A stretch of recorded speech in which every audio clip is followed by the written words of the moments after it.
tengo palabras para decir la forma que lo encontramos.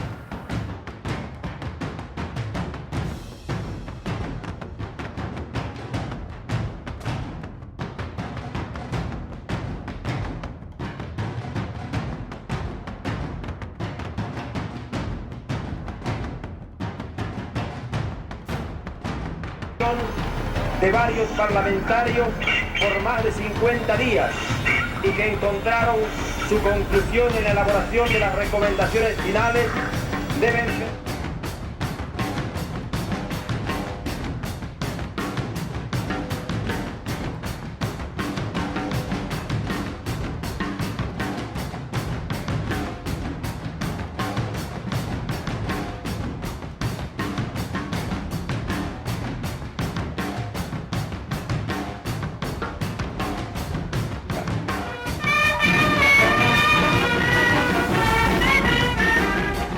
Yo no conozco exactamente el proyecto de resolución, pero la reestructuración en la policía, o sea, los relevos constantes en la policía se han producido permanentemente.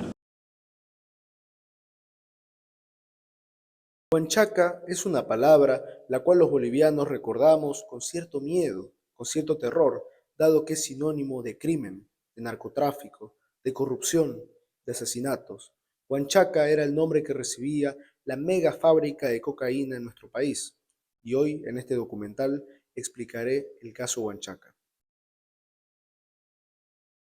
Huanchaca se encuentra en el actual Parque Nacional Noel Kempff Mercado, que anteriormente se llamaba Parque Nacional Huanchaca, creado mediante Decreto Supremo número 16646 del 28 de junio de 1979, con una extensión de 541.200 hectáreas.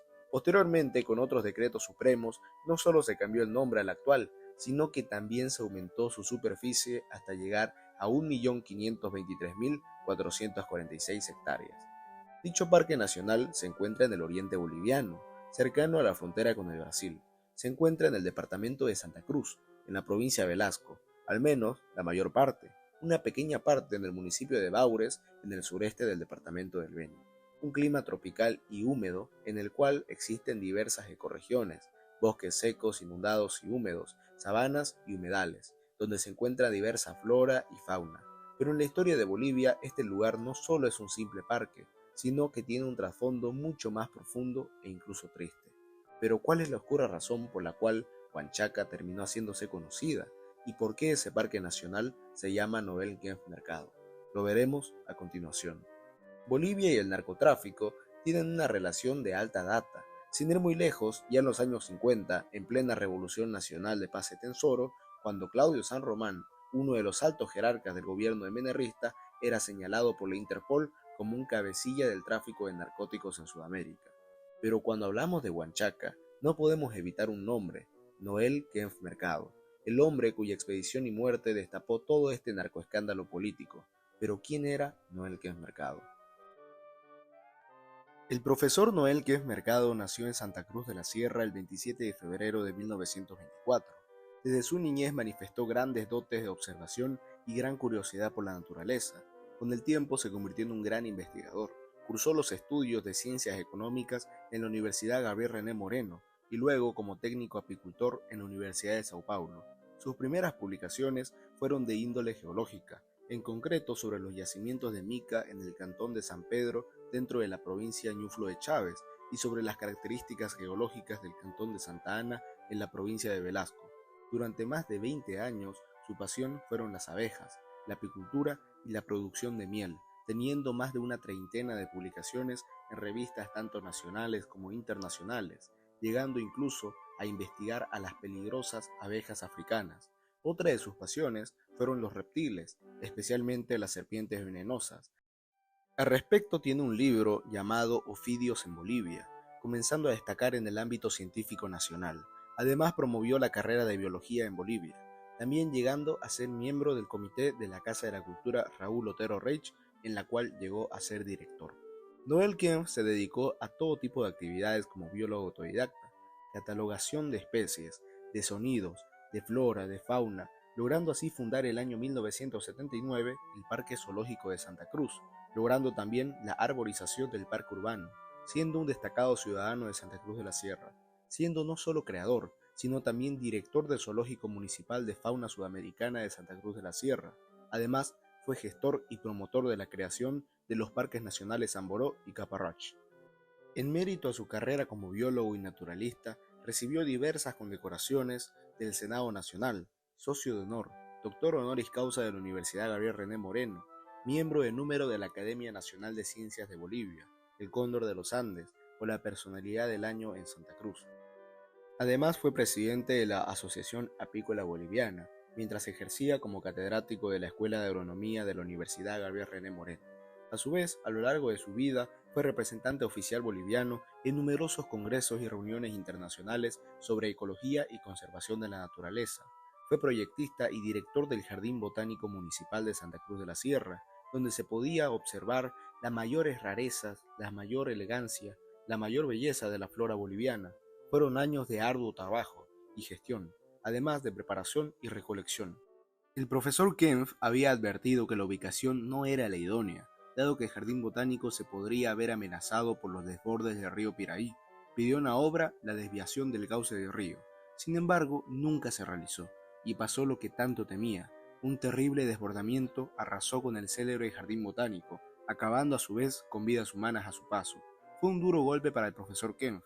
Sin embargo, no se daría por vencido ni abandonaría su pasión, colaborando con la planificación urbanística de Santa Cruz, siendo incluso director de parques y jardines de la Alcaldía de Santa Cruz de la Sierra, seleccionando árboles y flores para adornar la ciudad, cajibos, fragantes paraísos gomeros, penocos, toborochis, cupecíes e imponentes palmeras para adornar la ciudad de Santa Cruz de la Sierra. Gracias a la obra de Noel Kempf Mercado, Santa Cruz es una ciudad jardín, llena de vida, flores, árboles y todo tipo de vegetación, las cuales embellecen la ciudad de los anillos. Era una cosa increíble cómo trataba a las abejas, cómo trataba su labor, cómo sin guantes ni nada las tomaba. Era lo que a él le gustaba, estar en los curichales. En aras de su actividad y su pasión por la expedición, Noel Kempf Mercado idearía en agosto de 1986 una expedición que tenía como fin la realización de estudios e investigaciones sobre la flora y fauna del Parque Nacional Huanchaca, en especial la meseta de Caparrós.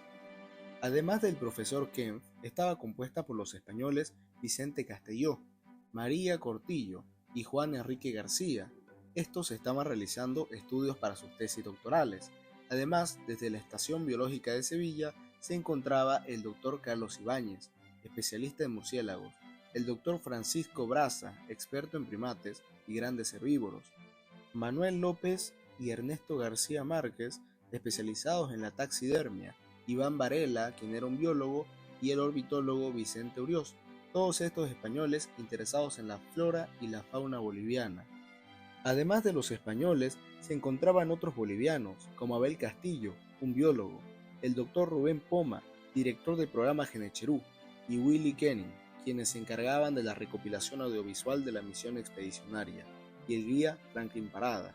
Todos ellos tenían algo en común, su pasión por la investigación y la curiosidad. Sin embargo, ninguno pensaría que se estaban dirigiendo hacia una tragedia. Una vez iniciada la expedición, se dieron cuenta que el helicóptero no daba suficiente espacio para llevar todo el material y los equipos para la misión. Es por eso que se le pide a Cordecruz la dotación de una aeronave que llegaría más tarde.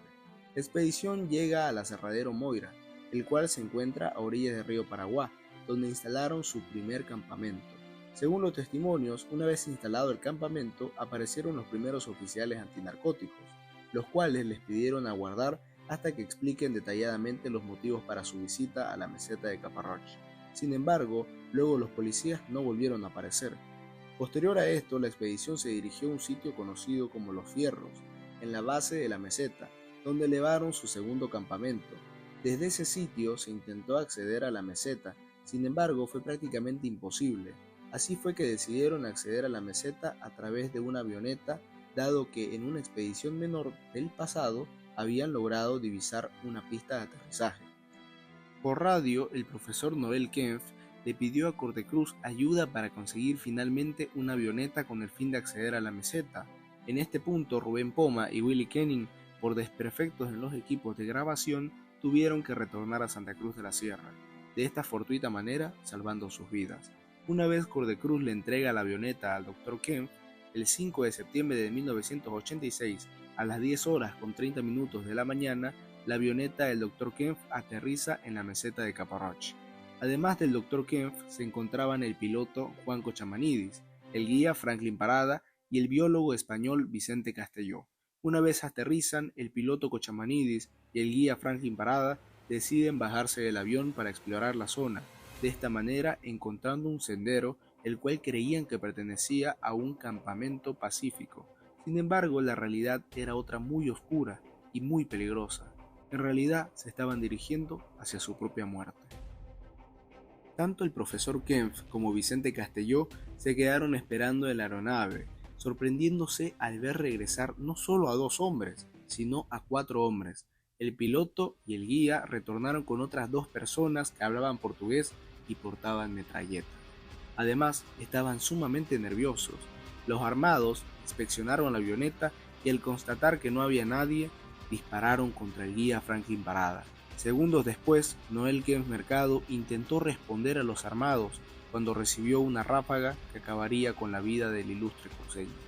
El piloto Cochamanidis y el español Castelló emprendieron fuga, corriendo hacia la selva, intentando escapar. Cochamanidis recibiría una ráfaga que acabaría de igual manera con su vida, mientras Castelló lograría esquivar las balas y ocultarse en la selva. Luego de no encontrar a Castelló, los asesinos regresaron al lugar donde se encontraba la avioneta para incendiarla junto al cuerpo de Noel Kempf Mercado. A las 5:30 de la tarde se informó que la avioneta del Dr. Noel Kempf no había regresado para recoger al segundo grupo de expedicionarios. Otra avioneta partiría hacia la meseta de Caparrach, esta vez pilotada por Mario Áñez. Una vez llegando a la pista logró divisar los restos de la primera aeronave y un cuerpo. Luego vería a Vicente Castelló alzando los brazos pidiendo ayuda. Una vez aterrizó, Castelló rápidamente le explicó que todos los demás estaban muertos y que tenían que salir de allí lo antes posible. Los asesinos estaban al otro extremo de la pista esperando que Áñez apague el motor de la aeronave para atacar. Sin embargo, la rápida reacción logró que no apagase la aeronave, logrando recoger a Castelló y huir a tiempo.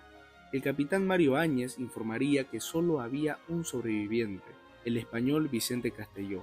En la tarde del 6 de septiembre, la segunda avioneta aterrizaría en el aeropuerto de El Trompillo, siendo recibidos por el prefecto Roberto Roque Iriarte y autoridades de las Fuerzas Armadas para que Castelló relate lo sucedido, de esta manera constatando que se trataba de ni más ni menos que narcotraficantes.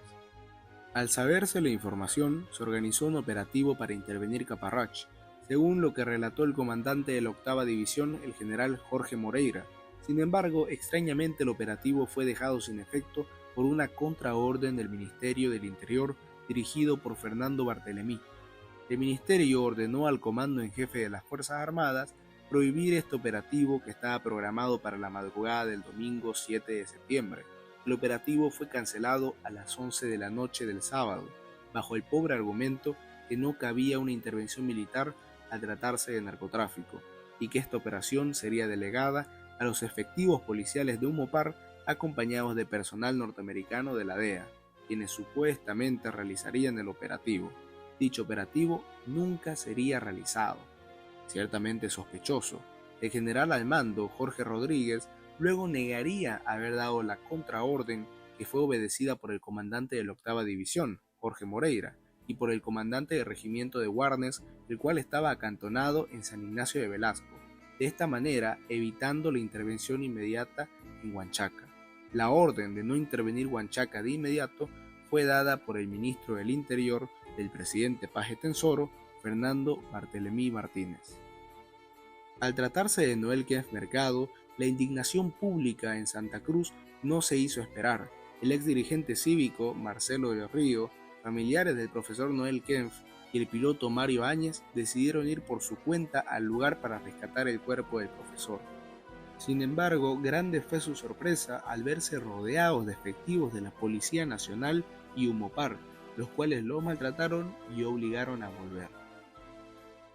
La decisión de tratar de ingresar al día siguiente, el día 6, a Huanchaca, por el cual salimos de acá, el piloto Mario Ibáñez, mi persona, un sobrino, el ingeniero Julio Ken y el ingeniero Carlos Bacaríes. Al ver las mentiras entre telones de la UMOPAR, de la Fuerza Aérea, la DEA, etcétera, de que no entraba a ninguna aeronave a la pista Huanchaca porque el avión en el que se encontraba Don Noel Ken Mercado estaba en la mitad de la pista, y bueno, nosotros tuvimos que decolar el día 6 en la tarde, hicimos un sobrevuelo y vimos por conveniente pernoctar en el aserradero Moira en ese entonces, que quedaba muy cerca de Huanchaca. Bueno, tomamos la decisión el día 7, muy temprano, de ingresar, a intentar ingresar ahí donde está Don Noel Ken Mercado. Se hizo unos sobrevuelos y bueno, entramos en la avioneta con un buen piloto, mi amigo Mario Ibáñez, el capitán Mario Ibáñez. Descendimos del avión, vimos parte por radio de que ya estábamos nosotros en la pista, ya habíamos aterrizado, y bueno, nos encontramos ya con el primer cadáver que nos encontramos, fue con el de Don Noel, que realmente no tengo palabras para decir en la forma que lo encontramos. Seguidamente caminamos unos metros nosotros sobre la misma pista, más allá se encontraba el capitán Cochamanini, también ya asesinado. Y bueno, tuvimos nosotros como 20 minutos a media hora tratando de buscarlo al guía Franklin, la verdad que no pudimos encontrarlo. Entramos a la fábrica nosotros a caminar, que por parte fue un error haber entrado nosotros sin ninguna protección, porque no sabíamos si los asesinos todavía se encontraban ahí. Cuando salimos de la fábrica nosotros caminando, nos dio la sorpresa que estábamos rodeados nosotros con 3 o 4 helicópteros ya en el aire, ya dando seguramente seguridad, porque en ese momento entraba una aeronave de la Fuerza Aérea, me recuerdo son esos aviones Fokker, con militares. Nos estuvieron mintiendo 2 días de que ninguna aeronave entraba, y cuando ya se dieron cuenta que estábamos nosotros adentro, ingresó un avión de mucho mayor capacidad, que es un avión de unos 80 pasajeros, 60 pasajeros. Cuando ya hicieron su operativo ellos, su show de operativo como se dice, se acercaron a nosotros, no nos permitieron darles explicaciones de que 2 de los 4 que estábamos ahí eran familiares cercanos de Don Noel Ken Mercado. A raíz de eso nos trataron mal, nos encañonaron, nos hicieron levantar la mano, nos hicieron poner las manos en la aeronave. Finalmente, el lunes 8 de septiembre, un avión de la Fuerza Aérea Boliviana emprendió vuelo para el rescate de los cadáveres, encontrando el cuerpo calcinado de Noel Ken Mercado, el cuerpo en descomposición del capitán Cochamanidis, sin embargo, sin poder hallar el cuerpo del guía Franklin Parada, el cual recién fue encontrado 2 semanas después en el bosque, con claras señales de tortura.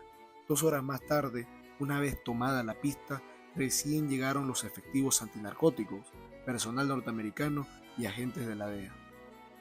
A unos cuantos kilómetros de la pista se encontró aquello de lo que tanto se sospechaba. Se encontró la mega fábrica de cocaína de Huanchaca. Se trataba de la mayor fábrica de sulfato de cocaína de la historia del país y una de las más grandes de Sudamérica. Instalaciones bien planeadas, más de 700 barriles de químicos para el procesamiento de cocaína, víveres, estación generadora de electricidad, máquinas empacadoras, tractores, motocicletas y equipos de comunicación. La fábrica de cocaína era tan grande que tenía la capacidad de producir 600 kilos de cocaína por semana. Las operaciones se veían recientes y además habían restos de comida fresca, por lo cual se dedujo que aquellos ocupantes y narcotraficantes estuvieron allí hasta la noche anterior. La intervención fue tan ineficiente que, según lo denunciado por el líder de la Unión Juvenil Cruceñista, Marcelo del Río, los mismos oficiales de UMOPAR, ni bien llegaron a la fábrica de droga, comenzaron a saquearla, sustrayendo cualquier cosa de valor como si de un botín de guerra se tratase.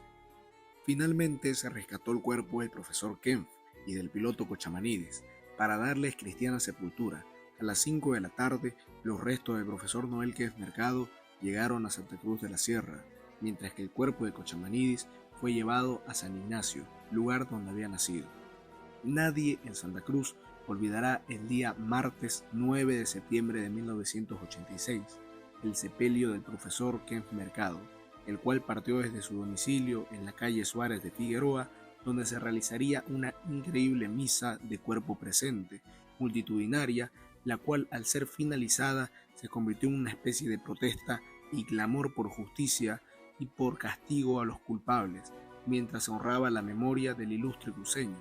En una multitudinaria procesión, el ataúd fue trasladado al cementerio general de la ciudad. Allí todos los presentes exigieron el esclarecimiento de los hechos y el castigo para los asesinos, para los autores tanto materiales como intelectuales y para los encubridores del gobierno.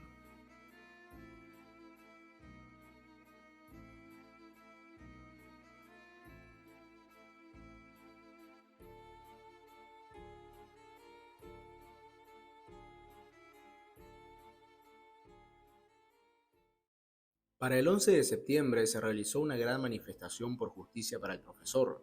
El Parlamento crearía una comisión investigadora presidida por el diputado Mario Velarde, compuesta por distintos parlamentarios como Roger Cortés, Mario Rueda Peña y Edmundo Salazar, entre otros.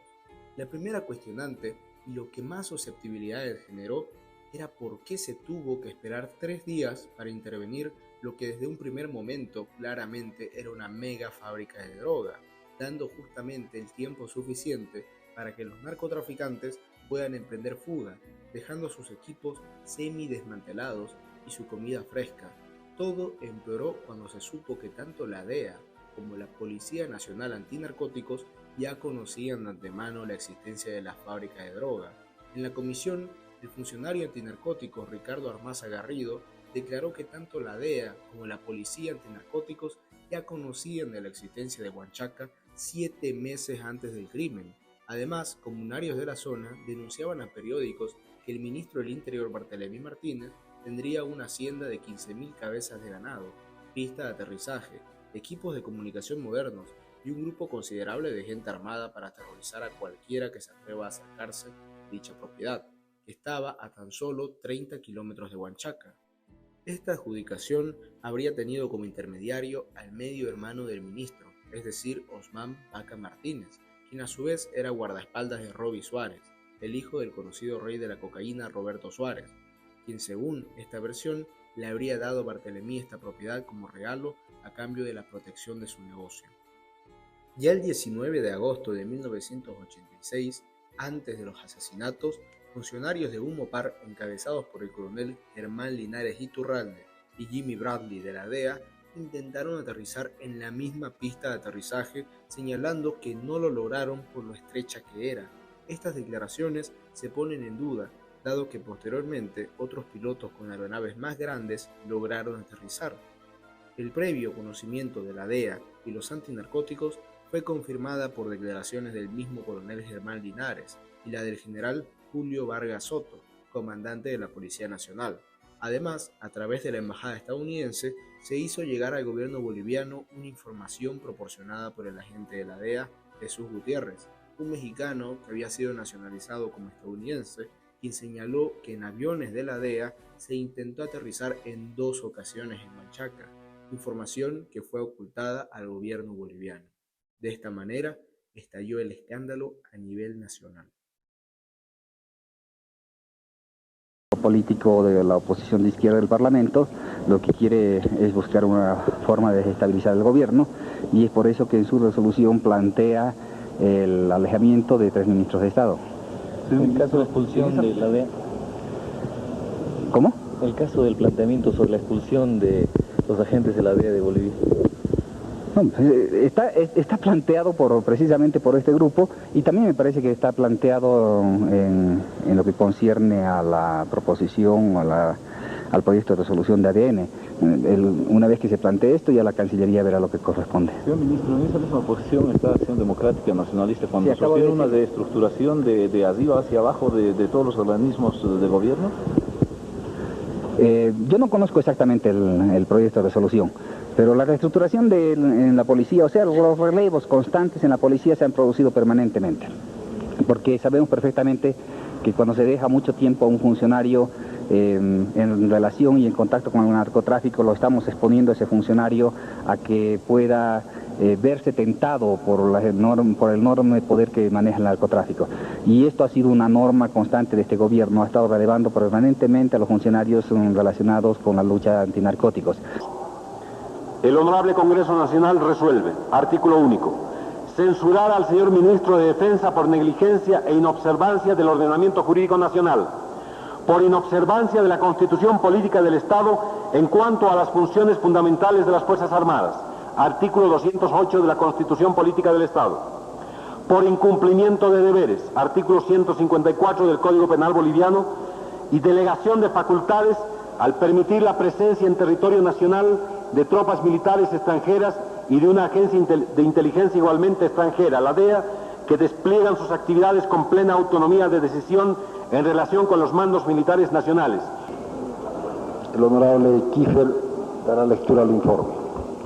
Informe que suscriben los miembros de la bancada parlamentaria de Acción Democrática Nacionalista que forman parte de la Comisión Mixta Especial sobre el caso Huanchaca formada por el Honorable Congreso Nacional. Habida cuenta que se constató de que fueron elementos narcotraficantes los que victimaron al señor Noel Quez Mercado y sus acompañantes, aspecto que, a juicio de los honorables representantes que suscriben el presente informe, quedó plenamente confirmado con la visita de la comisión que efectuó a Huanchaca el 18 de septiembre pasado y con otras informaciones obtenidas en el mismo teatro de los hechos y que fueron consideradas en el presente informe. Pero señores congresales, frente al caso de Huanchaca hay responsabilidades concretas, tan concretas, señor presidente, que llevan nombres y apellidos del más alto nivel. Como se advierte en el informe presentado por Acción Democrática Nacionalista, el hecho evidente de que este partido siente la preeminencia alcanzada por los norteamericanos en el Beni, que se sustraen a las leyes nacionales y a todo control por parte del propio gobierno, sienten, digo, esta rara circunstancia como una espina dolorosamente clavada en la conciencia, como está clavada en la conciencia de todos los bolivianos que respetan la dignidad de su país.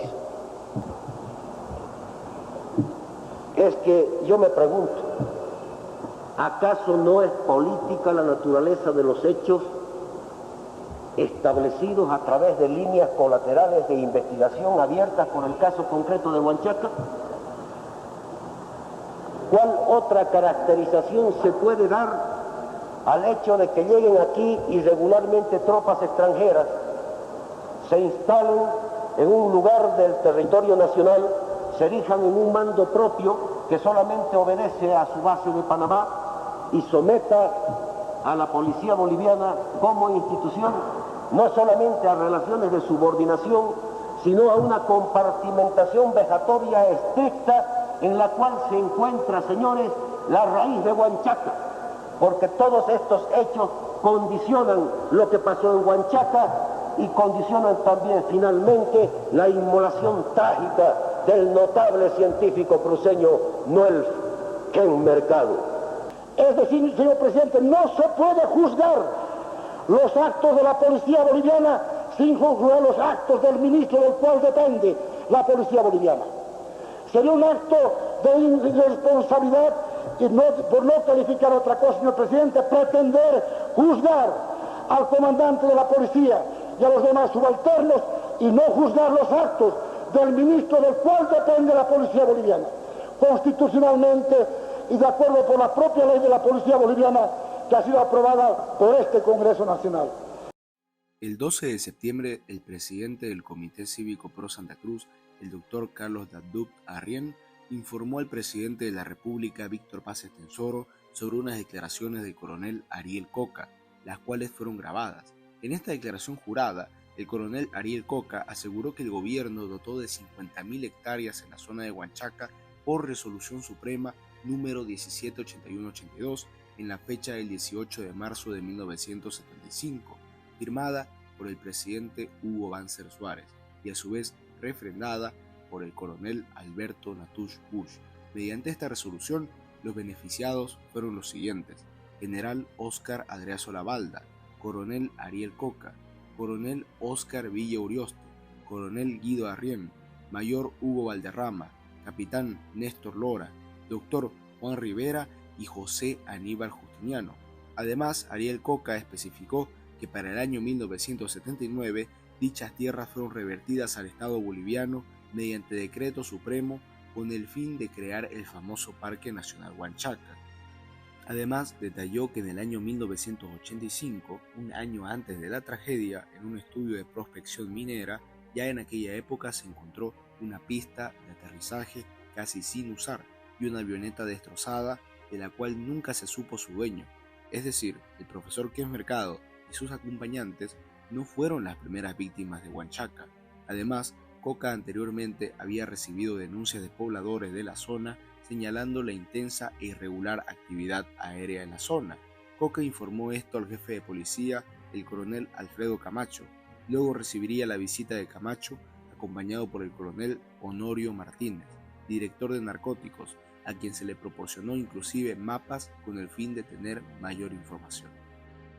Luego de esto se señala que el 3 de agosto de 1986, Ariel Coca fue invitado a un vuelo de reconocimiento de la zona, partiendo de Viru Viru en un avión de la DEA, con el fin de supuestamente encontrar la fábrica. Ahí divisaron la pista y los campamentos. Ahí la DEA le dijo a Coca que realizarían en los próximos días una operación. Sin embargo, como ya vimos, dicha operación nunca se llegó a concretar. Coca concluiría su declaración señalando aquello que ya se sabía y se tenía como obvio. Tanto las autoridades bolivianas como la DEA tenían pleno conocimiento de la mega fábrica de droga mucho tiempo antes de la tragedia y no hicieron ningún esfuerzo para tratar de desmantelarla. Tenemos que hacer un énfasis en el grave problema que significaron las concesiones de tierras fiscales por parte de la dictadura bancerista en nuestro país. Huanchaca, antes de conocerse con dicho nombre, era conocido como el Cerro de los Generales, debido a los dueños de dicho lugar, que eran prácticamente todos generales y colaboradores de la dictadura de Banzer. El 9 de noviembre de 1986, el diputado Edmundo Salazar, miembro de la Comisión Investigadora de Huanchaca, declaró en El Deber que en conclusión de sus informes detalla que el comienzo de las operaciones de narcotráfico en Huanchaca datan de 1976, estando vinculados a Abraham Baptista y Ariel Coca. El 16 de septiembre de 1986, el ministro Barthelemy descaradamente dijo a la prensa lo siguiente: la misión científica del profesor Noel Kempf nunca informó a las autoridades dónde estaba queriendo ir, ni preguntó si había peligro en la zona, por lo que no se les pudo advertir. De esta manera, indirectamente revelando que el gobierno de Paz Estenssoro sí tenía conocimiento de la existencia de la fábrica. Con esta hipócrita declaración, además señalaban como los culpables no al gobierno, sino a los lugareños que no advirtieron al profesor Kempf del posible peligro, deslindando al gobierno de cualquier responsabilidad. Esto indignó completamente a todos los bolivianos, quienes veían cómo el ministro del Interior, con estas cínicas declaraciones, pretendía limpiar al gobierno, causando un efecto contraproducente. Lo más terrible de Barthelemy es que incluso durante su gestión se pretendieron realizar denuncias que extrañamente nunca prosperaron. Además, se lo señalaba de estar comprometido con todo lo relacionado a Huanchaca, y se cuestionaba su actuar y todos los terribles sucesos ocurridos durante su gestión. A pesar de estas declaraciones, del actuar extraño de Barthelemy y de todas las denuncias y señalamientos que pesaban en su contra, el presidente Víctor Paz Estenssoro se negó a destituir a Barthelemy, lo cual nos genera la sana duda de que el mismísimo presidente de la República estaba comprometido y era de su pleno conocimiento todo lo que sucedía en Huanchaca, tanto la droga como el escape y los asesinatos. El 25 de septiembre de 1986, el mayor Ciro Gigena Centeno, subdirector de Humopar, declaró que existían fuertes vínculos entre el ministro del Interior, Fernando Barthelemy, el comandante general de la policía, Julio Vargas, con el narcotráfico, Además, el general Gijena demandó protección policíaca durante sus declaraciones, dado la gravedad y la peligrosidad de las mismas. Lo más curioso es que esta y otras declaraciones, al intentar ser ingresadas al sistema judicial, fueron traspapeladas. En otras palabras, las hicieron desaparecer. El 28 de septiembre de 1986, la comisión investigadora establece sus conclusiones por consenso, las cuales se traducen en las siguientes. Primera, hubo lenidad, es decir, blandura o flexibilidad al momento de exigir los deberes a las autoridades y los derechos de las víctimas. Segundo, se observa subordinación a poderes extranjeros. Tercero, existen tenebrosos mecanismos que limitan la investigación. Y cuarto, se plantea crear un organismo con mayores facultades para mejorar la investigación. Conforme pasaban los días, era más notorio el innegable vínculo entre la política y el narcotráfico. Se denunciaba que narcotraficantes eran los que financiaban las campañas políticas y los políticos desde sus puestos de poder eran los que dificultaban las investigaciones. La comisión cita a declarar al militar retirado Ariel Coca Aguirre, a William Pizarro y Miki Arredondo, entre otros señalados de narcotráfico, lo cual condujo posteriormente, en algunos casos, a su detención preventiva. Sin embargo, ante la justicia ordinaria serían nuevamente liberados. Por ejemplo, el caso del general Ariel Coca, quien incansablemente se declaraba inocente, además de señalar que ya antes había colaborado para esclarecer el caso, y que los verdaderos autores querían involucrar a figuras mediáticas de la política como él, con el fin de lavarse las manos y seguir operando desde el anonimato. El 3 de octubre de 1986, la Federación Universitaria convocó a una marcha exigiendo el castigo de los autores de los asesinatos y exigiendo el retiro de las autoridades de la DEA del territorio nacional, al ser cómplices directos de los asesinatos y el encubrimiento del narcotráfico en nuestro país. Dicha marcha fue brutalmente reprimida por el gobierno de Paz Estenssoro con el fin de evitar que dicha marcha, que recién estaba comenzando, salga del campus universitario y se haga notar en la ciudad de Santa Cruz de la Sierra, produciéndose muchos heridos e incluso el uso de armas de fuego con el fin de asustar a los estudiantes. El 15 de octubre, el diputado Edmundo Salazar pedía que se expulse a la DEA de territorio nacional y que todas las autoridades y exautoridades bolivianas involucradas en el caso vayan a la cárcel, afirmando que nuestra policía no es independiente ni nacional, que no tiene ni voz ni voto y que todas sus actividades son dictadas por autoridades de la DEA. Inclusive, según el testimonio de uno de los agentes de la DEA, señala que la persona responsable de autorizar la acción no formaba parte de la DEA, sino que era el general John Taylor del Comando Sur, al cual no pudieron contactar debido a que se encontraba jugando golf en Panamá. Simplemente vergonzoso. Al momento de la presentación de los informes para su aprobación o rechazo por parte del Congreso Nacional, el Parlamento solo aprobó el informe en conjunto, ignorando los informes individuales de los miembros de la comisión, los cuales la mayoría pedían el retiro de las tropas de la DEA y el enjuiciamiento de autoridades de la policía y el gobierno, además de la destitución de Fernando Barthelemy. En esta decisión congresal se aprobaron medidas sin importancia ni relevancia con el fin de encontrar los autores tanto intelectuales como materiales de los crímenes, aprobándose cosas como ser la voluntad política de celebrar una cumbre internacional contra el narcotráfico y una nueva ley antidrogas, las cuales no tocaban el tema de fondo, el vínculo de la política y la DEA con el narcotráfico. Por ejemplo, el informe final no dio como válida la declaración del general Gijena, la cual señalaba a Fernando Barthelemy y la DEA como protectores del narcotráfico en Bolivia, y lo más curioso, después de dicha declaración, la cual desapareció y se entrepapeló entre los archivos del Poder Judicial.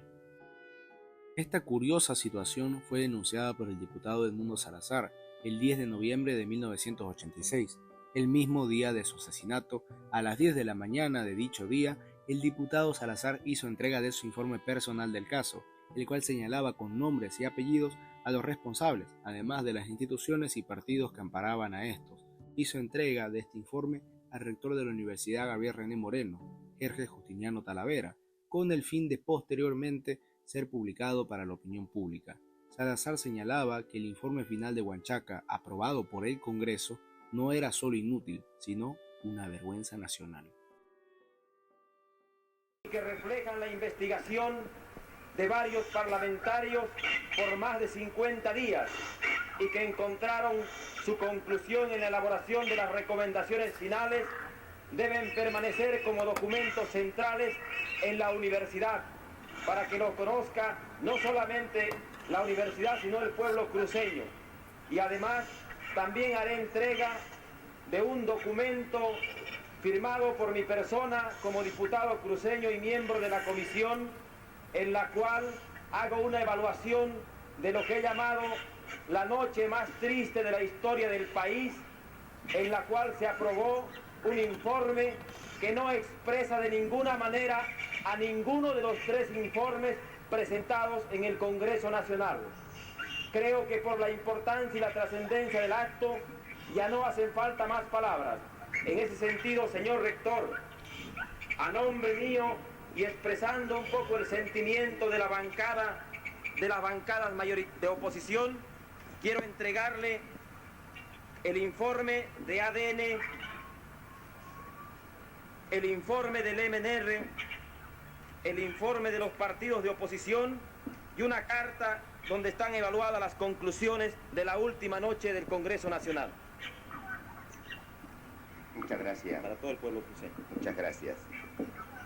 Yo creo que el mejor homenaje que nosotros podemos rendir a la figura de un científico como fue don Noel Kempf Mercado es el que hagamos conocer a nuestro pueblo estos documentos que parte reflejan la ignominia, que parte refleja el contubernio y el más vil negociado político que ha registrado la historia boliviana, algo así como, para hacer recuerdo, como la famosa Ley Patiño, donde el Parlamento, también compuesto por casi los mismos protagonistas políticos, se vendió por las 30 monedas de oro que refleja la historia universal.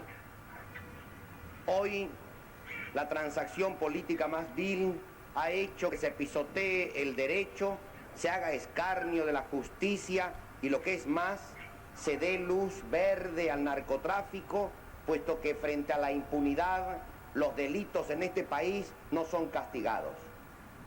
En última instancia, se ha hecho de la justicia simplemente un sainete. El Parlamento ha demostrado que ha sido descalificado, se ha autodescalificado. Yo creo que el pueblo cruceño y el pueblo de Bolivia tiene derecho a conocer la historia. Yo le agradezco, honorable Salazar, por la entrega que usted hace, la recibo a nombre de los hombres dignos de Santa Cruz.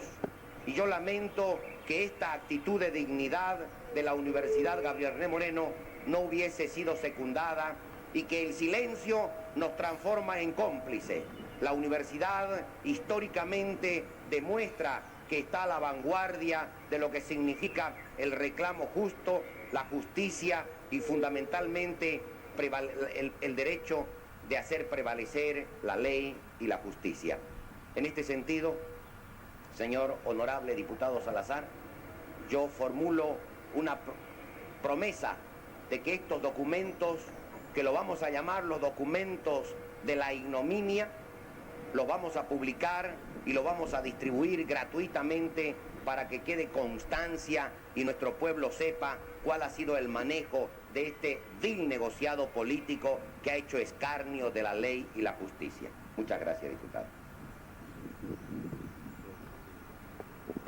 En la noche de ese mismo día, al dirigirse a su domicilio ubicado en la avenida Mutualista, al estar entrando por la puerta de su casa, dos sicarios acribillaron al diputado Edmundo Salazar. Con esto se sumaba una nueva víctima más al caso Huanchaca, el valiente y nunca olvidado diputado Salazar, el hombre que quiso mostrarle la verdad al país y murió en el intento. Su congregado sepelio fue una nueva muestra de una sociedad que repudiaba el narcotráfico y la violencia que ésta generaba en el país. Edmundo Salazar no era un hombre acaudalado, era de una familia de clase media baja, no poseía grandes riquezas y sus investigaciones causaron que muchos involucrados le ofrezcan miles de dólares y decenas de amenazas de muerte, y aún así permaneció fiel a sus ideas, fiel a sus principios, fiel a su forma de ver el país. Si esto no es ser un héroe nacional, no sé qué es un héroe nacional. Continuación de la investigación de Huanchaca, que ha quedado indudablemente en una fase muy importante, ya que existen declaraciones que acusan seriamente al ministro del Interior de compromisos con el narcotráfico, de un mayor Quijena. Serán llevadas adelante estas investigaciones por las comisiones de la Cámara de Diputados, es decir...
Luego de la muerte de Salazar, un grupo de parlamentarios exigió una reformulación al informe final de Huanchaca. Sin embargo, el pleno de las bancadas tanto del MNR como de ADN se opusieron. Además, el viceministro de Justicia del Ministerio del Interior, Carlos Vargas, señaló en polémicas declaraciones que Salazar no tenía ninguna información sobre Huanchaca y que las causas de su muerte fueron otras. Además, señaló que el ministro Barthelemy era inocente y que de todas maneras no se podía hacer nada debido a que no solo como ministro, sino también como parlamentario gozaba de inmunidad. Barthelemy seguía en el cargo, el presidente Paz Etenssoro se negaba a destituirlo, se esperó hasta la crisis de gabinete del 27 de febrero de 1987 para recién ser alejado de su cargo. Sin embargo, como decía el viceministro Vargas, continuó con la política, como diputado disfrutando de la inmunidad y gozando de impunidad con el MNR. Años más tarde, como advertía el hijo de Noel Kempf Mercado, el tiempo fue el mayor enemigo para el esclarecimiento de los hechos y la búsqueda de justicia. Diversos jueces fueron dejando libres a cualquier vinculado al caso Huanchaca que se haya encontrado detenido, como ser los presuntos narcotraficantes José Pizarredondo, Humberto Nicanor Gil, William Pizarro Hurtado, Ezequiel Chávez Justiniano y Reinaldo Chávez Justiniano, a pesar de que los fiscales fueron posteriormente denunciados por prevaricato ante instancias superiores. Todos los liberados fueron declarados inocentes del caso Huanchaca. Posteriormente, muchos de ellos volverían a caer en prisión por delitos relacionados al narcotráfico, pero no por el caso Huanchaca. Personajes importantes para comprender esta historia, como ser el general Julio Vargas, el coronel Honorio Martínez, el coronel Germán Linares, el coronel Edgar Bustillo, no sufrieron ninguna sanción e incluso continuaron dentro de la policía hasta jubilarse, sin ningún problema, sin pisar la cárcel ni mucho menos. Como muestra de toda la impunidad alrededor de este caso, están los mismos sicarios acusados por el asesinato de Edmundo Salazar, es decir, el piloto José Alberto Suárez y Einar Ayala Hurtado, quienes fueron el 21 de abril de 1992 detenidos por efectivos del Ministerio del Interior como los autores materiales del asesinato de Salazar, pero como ya estamos acostumbrados en este país, fueron absueltos por el juez Walter Pérez, el 14 de enero de 1994. Con este mismo fallo fueron beneficiados Humberto Gil Suárez y José Bismarck Arredondo, quienes también eran señalados, pero esta vez como autores intelectuales por el asesinato de Salazar. Ya para el año 1993, con el caso ya no tan vigente, además con muchos de los señalados tanto políticos como policías libres y en la impunidad, ya cuando el caso no había dejado ningún preso, el caso se reaviva con la extradición desde Brasil de Antonio Costa Palau y Elmiro de Souza Miró, autores confesos del triple asesinato de Huanchaca. La extradición de estos asesinos, aprobada por la policía brasileña, dio vía libre para un mayor esclarecimiento del caso, revelando nombres y esclareciendo muchos hechos. Los criminales confesaron ser los autores de la matanza en Huanchaca, debido a que confundieron la expedición científica del profesor Kempf con una misión policial. Confesaron que de Huanchaca salían cientos de kilos de cocaína en 12 vuelos diarios rumbo a Colombia, y además revelaron el nombre de muchos de los pilotos empleados en Huanchaca, entre ellos Osvaldo Perrogón y José Gandarillas Orozco, quienes ya se encontraban en Palmasola por delitos relacionados al narco, y además revelaron que ellos eran los encargados de llevar la pasta base desde el Chapare a Huanchaca, para después trasladar la mercadería ilegal a Colombia. Estas declaraciones permitieron descubrir que los dueños de Huanchaca eran colombianos. Salió el nombre de Jorge Márquez, que ya había sido detenido en Miami en el año 1993, acusado de narcotráfico. Jorge Márquez, sin embargo, era el segundo al mando. Por encima de él se encontraba Carlos Letter, quien lideraba el cartel en Colombia, y también se encontraba ya detenido en los Estados Unidos. Por su lado, la justicia boliviana enjuició en ausencia a Jorge Márquez, junto con el brasileño Joao López, quienes fueron condenados por el delito de narcotráfico. López se encontraba en libertad en Brasil, pero Brasil también entregó a otro piloto, Eduardo Chavelo, quien era el encargado de los suministros a Huanchaca. Conociendo a la justicia boliviana, no podemos esperar mucho. Tanto Miró como Palau, autores materiales del crimen de Huanchaca, fueron condenados a 30 años. Sin embargo, 11 años después quedaron en libertad. Posteriormente, ya en los Estados Unidos, estallaría el conocido caso Irán-Contra, en el cual se revelaba que la CIA y el ejército de los Estados Unidos financiaban a los Contras, que eran guerrillas que buscaban derrocar a Daniel Ortega en Nicaragua con dinero ilegal, impulsando el tráfico de armas hacia Irán y encubriendo el narcotráfico y la venta de droga dentro de los Estados Unidos. Las relaciones de la CIA y el cartel de Medellín quedaron claras en la declaración del agente de la DEA, Ernest Jacobson, en la investigación del Congreso sobre el caso Irán-Contra. De esta manera, estallando esta vez un escándalo prácticamente mundial, donde se reveló la implicación de distintos gobiernos con el narcotráfico y el tráfico de armas, no quedando exenta a Bolivia, la cual sufrió los embates que significaron Huanchaca, convirtiéndose en una vergüenza nacional.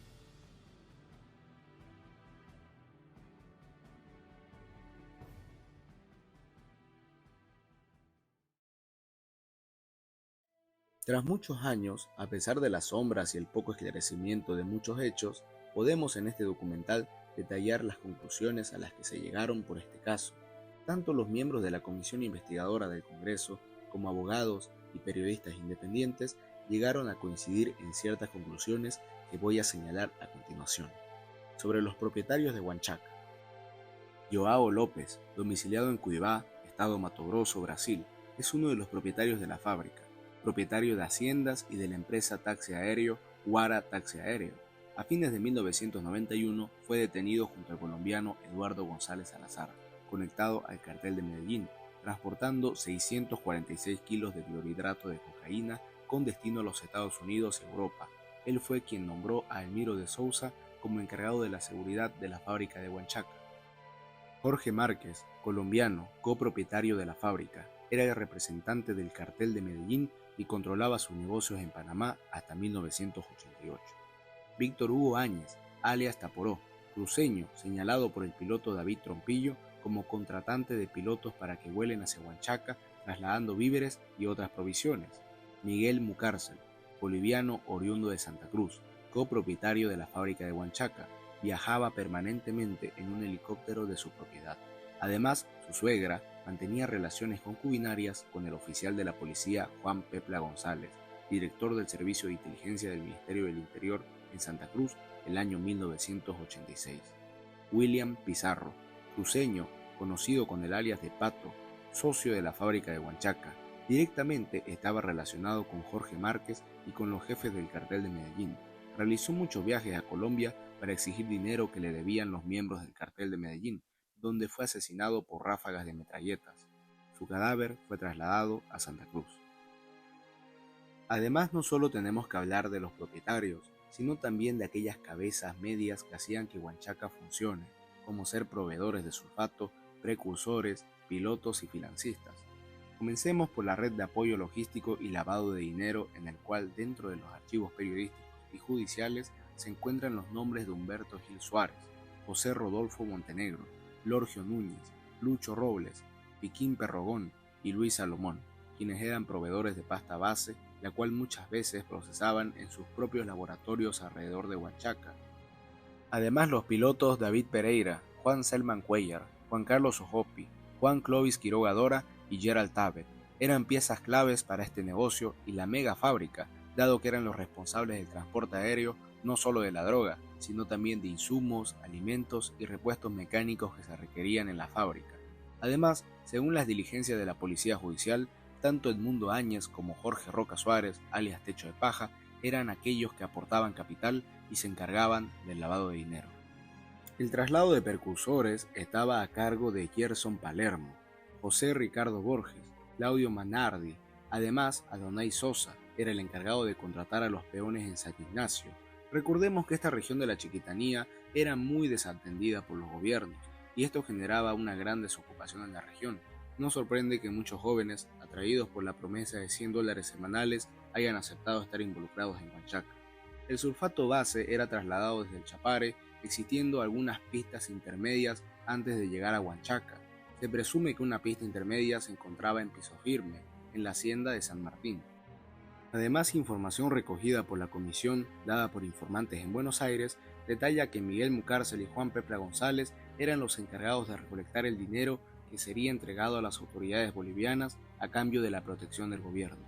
Se llegó a la conclusión que quien asesinó al profesor Noel Guef Mercado fue el sicario Almiro de Sousa, que era, como ya mencionamos, el principal responsable de la seguridad en Huanchaca, quien portaba una ametralladora de fabricación austriaca de calibre 5.56, con la cual habría asesinado al ilustre cruceño. Las conclusiones también nos muestran que las autoridades bolivianas sin duda alguna protegieron a los narcos.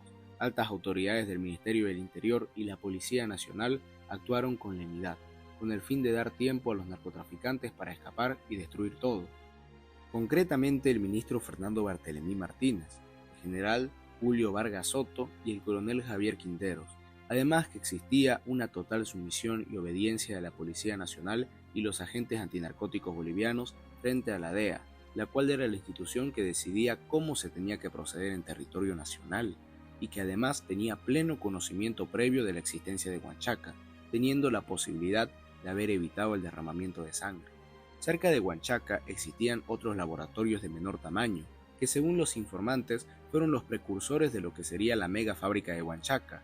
Estos laboratorios eran propiedad de Humberto Gil Suárez, Nancho Vieira y Luis Robles, y se presume que luego del crimen y el escándalo los empleados de Huanchaca se refugiaron en estos laboratorios.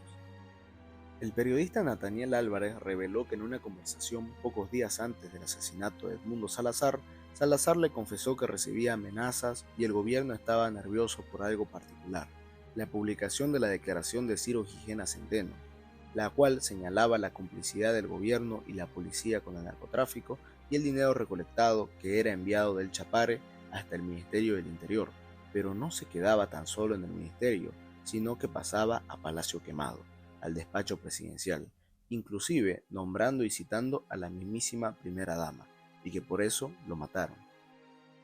Durante el gobierno de Jaime Paz se logró encarcelar a los autores materiales del caso y algunos pilotos de Huanchaca. Sin embargo, luego los familiares denunciarían que el nuevo gobierno del MNR, esta vez encabezado por Gonzalo Sánchez de Lozada, buscaba paralizar y entorpecer las investigaciones de Huanchaca con el fin de proteger a su antiguo colega de gabinete, Fernando Barthelemy, y ocultar a los autores intelectuales de los hechos. Sin embargo, los autores materiales atrapados en el gobierno de Jaime Paz, gracias a las acciones del ministro Carlos Saavedra Bruno, lograron revelar numerosos datos relevantes para el esclarecimiento del hecho, como a su vez de los muchos dueños de Huanchaca, Jorge Márquez o la cantidad de droga que salía de Huanchaca o quiénes eran los financiadores y precursores, lo cual significó un gran avance. Además, según la declaración de Almiro de Sousa, alias Miró, señaló que llegó a Bolivia para trabajar con Jorge Roca Suárez, alias Techo de Paja, trabajando en su laboratorio. Tuvo que huir debido a una incursión policial dirigiéndose a la hacienda llamada El Mundo, propiedad de un señor llamado Edmundo. El lugar también era conocido como La Cañada. Posteriormente fueron a Guayaramerín, para luego dirigirse a Huanchaca, donde trabajaría encargado de la seguridad. Según su declaración, al momento de asesinar a Kempf, Cochamanidis y Parada, se encontraban en influencia de drogas. Además señaló conocer a distintos personajes salpicados por el caso, como ser Gilberto Moda, Juan López Zúñiga, Herán Salazar Cárdenas, Remer Aguilera, Eduardo Charbel, Joao López y Jesús Galindo Pérez, además de identificar a Jorge Márquez como el propietario. Algo que también se descubrió durante el gobierno de Mir y queda documentado en la agencia Fides es una entrevista realizada al jefe de inteligencia de aquel entonces, Carlos Valverde Bravo. Es que cuando tanto la DEA como Mopar ingresaron a Huanchaca, se encontraron con 1.200 barriles de precursores químicos, los cuales no existe ninguna evidencia de que hayan sido incinerados como corresponde, destapando de esta manera múltiples posibles escenarios en los cuales estos barriles de químicos hayan podido ser trasladados a otro lugar o a alguno de los pequeños laboratorios alrededor de Huanchaca. Según Carlos Valverde Bravo, en la reconstrucción de los hechos no se encontró ni un tizón que nos lleve a la hipotética situación de que los precursores hayan sido quemados o desintegrados. Por otro lado, Antonio Costa, alias Balao, afirma que ingresó a Huanchaca para construir la pista y que posteriormente estuvo más involucrado transportando precursores a la fábrica. Menciona a Márquez como propietario de la fábrica y a Piquín Osvaldo Perrogón y a José Cóndor Gandarillas como los pilotos bolivianos. Con el tiempo y conforme distintas personas eran investigadas y revelaban distintos datos y conexiones hacia otras personas, el caso se fue complejizando bastante. Por ejemplo, posteriormente el gobierno boliviano de aquel entonces, es decir, Jaime Paz, a través de su director nacional de inteligencia, Carlos Valverde Bravo, reveló la existencia en junio de 1993 de la fábrica de chapa cura, conocida como Huanchaca II, la cual era una factoría vecina. Se señaló que tenían el mismo dueño, es decir, Jorge Márquez, y que fueron instaladas por el cartel de Cali, con el fin de suministrar la droga cristalizada a Colombia, para luego ser transportada hacia los Estados Unidos, aunque el gobierno boliviano en sus investigaciones también acusó a Eduardo Gutiérrez Moreno, debido a que chapa cura se encontraba dentro de su hacienda ganadera. Según declaraciones de los asesinos de Noel Kempf, es decir, Miró y Balao, la producción de Huanchaca era de 700 a 800 kilos de cocaína quincenalmente, mientras que chapa cura tenía una producción superior a los 1000 kilos, más de 1 tonelada de droga quincenalmente. Miro de Souza además declaró que antes de ser contratado por el cartel de Cali en Huanchaca, ya había sido contratado en chapa cura para trabajar a servicio de Techo de Paja. Uno de los pilotos de chapa cura fue Rodolfo Aguilar, quien fue encontrado en uno de sus aviones, los cuales no solo piloteaba, sino también era dueño, con 500 kilos de pasta base para ser cristalizados en dicho laboratorio. De esta manera es descubierta Huanchaca II, o mejor dicho, el laboratorio de chapa cura, de donde salía tonelada de droga quincenalmente. La primera chapa cura funcionó desde fines del año 1984 a mediados del año 1985, cuando fue intervenida por la policía antinarcóticos. Posterior a eso, se señala que se propone trasladar la fábrica a un lugar más inhóspito, Caparrach, donde se establecería Huanchaca. Ahora hablaré de la rentabilidad de Huanchaca.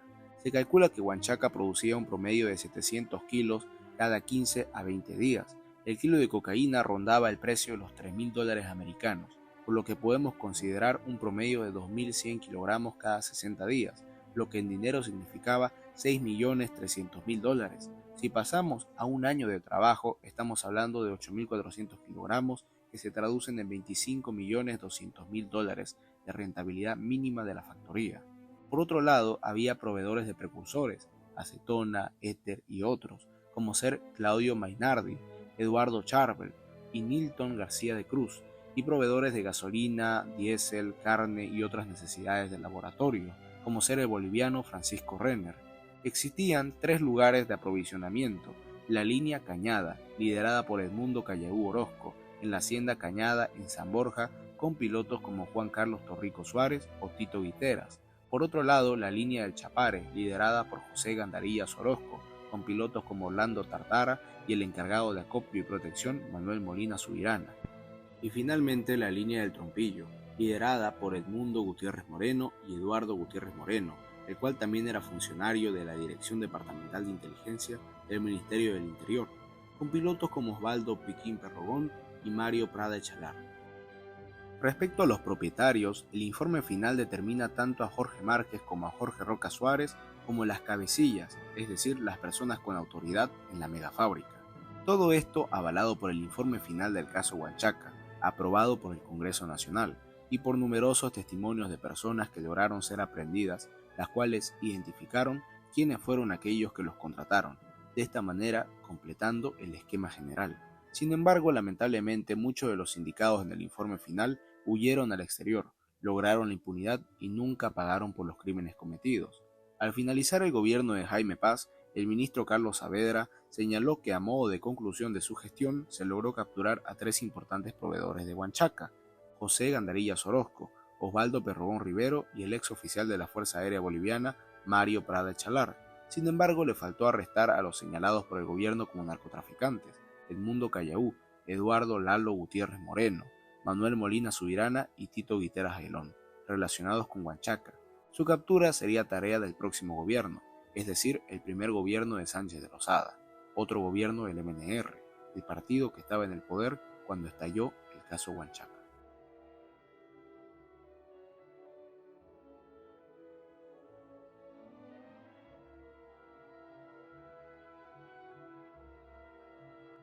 Huanchaca es el recordatorio de lo infame, de lo cruel y lo horrible que puede ser el narcotráfico, y cómo sus protectores, desde las esferas de poder, pueden ocasionar la muerte de ciudadanos ilustres, como lo fue el profesor Noel Quez Mercado, como lo fue el guía Franklin Parada, el piloto Juan Cochamanidis, el honorable diputado Edmundo Salazar, los cuales entregaron su vida a cambio de revelarnos uno de los mayores secretos que el gobierno nacional nos ocultaba, que era la mega fábrica de cocaína de Huanchaca. Es nuestro deber, de nosotros como jóvenes, el enfrentarnos a la normalización de estas prácticas, el enfrentarnos al enaltecimiento del dinero mal habido, producto del narcotráfico, que es dinero manchado con sangre boliviana. Es nuestro deber no olvidar los nombres de Noel Quez Mercado, Edmundo Salazar, Franklin Parada y Juan Cochamanidis, cuyas muertes nos revelaron y nos abrieron los ojos como nación frente a la cruda realidad que vivía nuestro país y que sigue viviendo en la actualidad. El narcotráfico no es normal y no permitamos que se normalice en nuestras sociedades estas prácticas que lo único que traen es tragedia y muerte. De esta manera podremos ahorrar la vida y la muerte del profesor Noel Quez Mercado y del diputado Edmundo Salazar.